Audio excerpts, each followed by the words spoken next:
بسم الله الرحمن الرحيم الحمد لله وكفى وسلام على عباده الذين اصطفى خصوصا على سيد الرسل وخاتم الأنبياء وعلى آله الأزكياء وأصحابه الأتقياء أما بعد. Khatib Baghdadi in his Tarikh narrates a beautiful incident from Imam Ahmad bin Hanbal rahimahullah ta'ala's son, whose name is Abdullah bin Ahmad bin Hanbal. يقول, he says, كنت مع أبي يوما من الأيام في المنزل. One day I was with my father at home. فدق داق الباب. A person came in, knocked on the door. So my father said to me, اخرج فانظر من الباب. Go and check who's at the door. He went to the door, and when he opened it, فإذا امرأة, there was a lady standing there.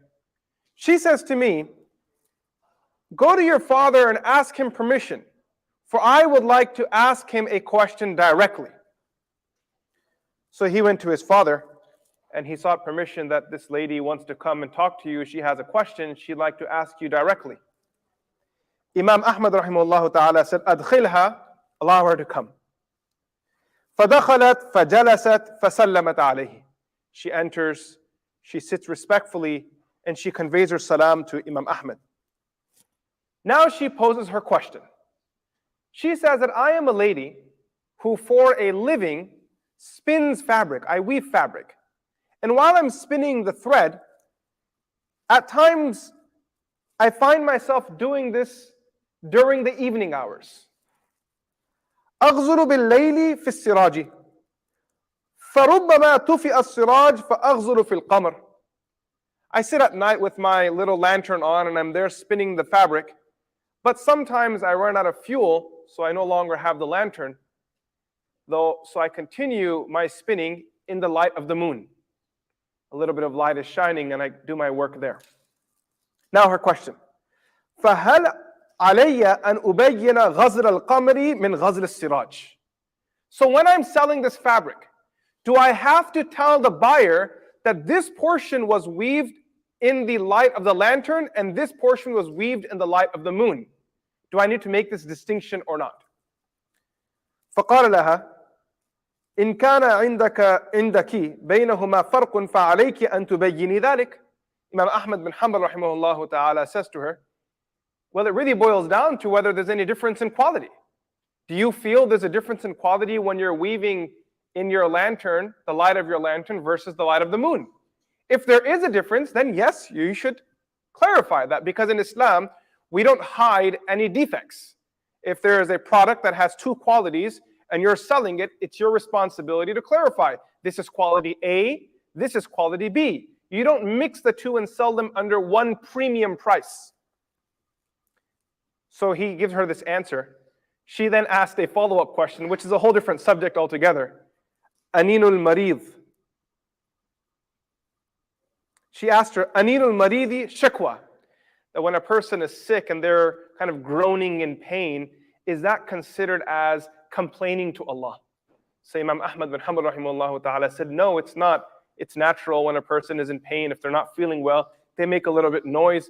They're not complaining against Allah. If anything, they're filing their complaint to Allah. And telling Allah that you're weak is a good thing. Complaining against Allah, shikaya ala Allah, is different from shikaya ilallah. One is complaining against Allah, why did you do this to me? Versus, oh Allah, I'm struggling. So he gives her that answer. So now this lady, she leaves. فَوَدَّعَتْهُ وَخَرَجَتْ. She left. Abdullah, the son of Imam Ahmad, says, my father said to me, يَا بُنَيَّ مَا سَمِعْتُ قَطًّا إِنسَانًا سَأَلَ عَنْ مِثْلِ هَذَا. No person in my life has ever asked me a question as intricate as this one. Because this lady cares. This is a sign that she has caution and she's worried that she doesn't want to cheat people, that Allah subhanahu wa ta'ala is watching over her. The level of taqwa of this person has amazed me. In reality, this qissa, this story had a big impact on Imam Ahmad bin Hanbal rahimahullah ta'ala. This lady coming and asking, because it displayed her taqwa and it was a reminder for him too. So then he said, اتبع هذه المرأة فانظر أين تدخل. He said to his son, I want you to follow this lady. Find out where she came from, which family does she belong to. Find out a little bit about her. قال فاتبعتها. He followed her. فإذا قد دخلت في بيت بشر بن الحارث. She entered into the house of Bishr ibn al-Harith. Bishr ibn al-Harith was a great scholar of his time, a very righteous man. His father Al-Harith had 3 daughters, and there was Bishr. And these 3 daughters were all very dear to their brother. Their brothers and sisters were actually all very close. Bishr ibn al-Harith cried abundantly at the death of his sister.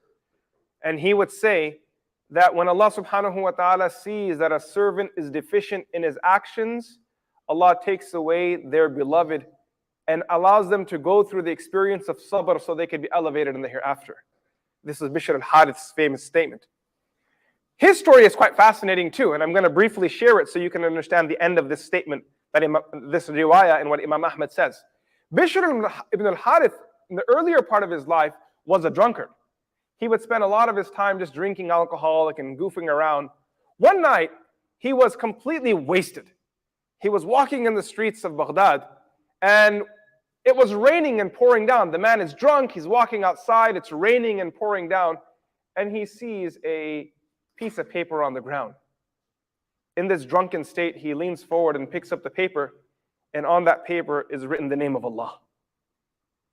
As wasted as he is, and as drunk as he is, what he knows is the name of Allah should not be on the ground. So he takes that paper, he protects it.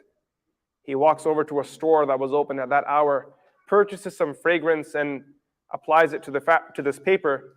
He goes home and he falls to sleep, and that night he sees a dream, and someone says to him that Rafa'ta ismana, you elevated our name from the ground today, I will elevate your name in the dunya and in the akhirah.